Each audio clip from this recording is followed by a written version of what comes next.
Hi అండి, అందరికీ నమస్తే. Welcome back to Shravani Karnam kitchen. ఈరోజు మన ఛానల్లో వీడియో చేపల ఫ్రై ఎలా తయారు చేయాలో చూద్దాం. ముందుగా శుభ్రంగా క్లీన్ చేసి చేపలు తీసుకోవాలి. ఇలా క్లీన్ చేసిన చేపల్లో రుచి సరిపడా సాల్టు, 1/2 టీ స్పూన్ పసుపు, తగినంత కారం, 1/2 టీ స్పూన్ జీలకర్ర ధనియాల పొడి, చిటికెడు గరం మసాలా వేసుకోవాలి. ఇప్పుడు అల్లం వెల్లుల్లి పేస్ట్ కూడా 1 టీ స్పూన్ వేసుకోవాలి. అల్లం వెల్లుల్లి పేస్ట్ వేసిన తర్వాత ఒక 2 టేబుల్ స్పూన్ల ఆయిల్ వేసుకోవాలి. ఇక్కడ ఆయిల్ ప్లేస్లో మీరు నిమ్మరసం అయినా యూస్ చేయొచ్చు. ఇక్కడ నేను ఆయిల్ వేసుకున్నాను. ఇలా ఆయిల్ వేసిన తర్వాత కారం, మసాలా ఇవన్నీ చేప ముక్కలకి బాగా పట్టేలాగా ఇలా బాగా కలపాలి. చూసారు కదా, ఇలా చేప ముక్కలు అన్నిటికి కారం, మసాలా బాగా పట్టేలా కలపాలి. ఇలా కలిపి 1 అవర్ పక్కన పెట్టుకోవాలి. ఇలా 1 అవర్ పాటు నానిస్తే కారం, మసాలా ఇవన్నీ చేప ముక్కలు బాగా పడుతుంది. చేపల ఫ్రై కూడా చాలా టేస్టీగా బాగుంటుంది.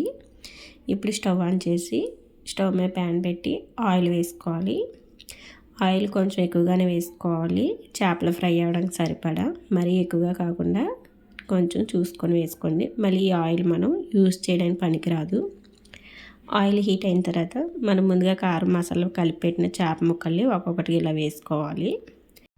ఇలా చేప ముక్కలన్నీ వేసి స్టవ్ మంటను లో ఫ్లేమ్లో పెట్టి చేపలన్నీ బాగా ఫ్రై చేసుకోవాలి.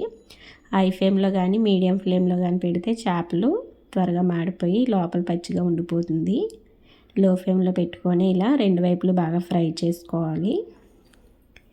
ఇలా చేపలు 2 వైపులా బాగా ఫ్రై చేసుకుంటే చేపల ఫ్రై అనేది టేస్టీగా చాలా బాగుంటుంది. చూసారు కదా, ఇలా 2 వైపులా బాగా ఫ్రై చేసుకోవాలి. ఇలా 2 వైపులా ఫ్రై అయిన తర్వాత కొంచెం సన్నగా కట్ చేసిన కొత్తిమీర వేసుకొని 1 మినిట్ ఫ్రై చేసుకొని ఒక ప్లేట్లోకి సర్వ్ చేసుకుంటే ఎంతో టేస్టీగా చేపల ఫ్రై అయితే రెడీ అయిపోతుంది. చూసారు కదా, చాలా ఈజీ అండ్ టేస్టీగా చేపల ఫ్రై ఎలా తయారు చేయాలో ఒకసారి మీరు తప్పకుండా ట్రై చేయండి. టేస్ట్ అయితే చాలా బాగుంది. నా వీడియో నచ్చినట్లయితే లైక్ చేసి కామెంట్ చేయండి. ఇలాంటి మరిన్ని వీడియోస్ కోసం నా ఛానల్ని సబ్స్క్రైబ్ చేయండి. Bye bye.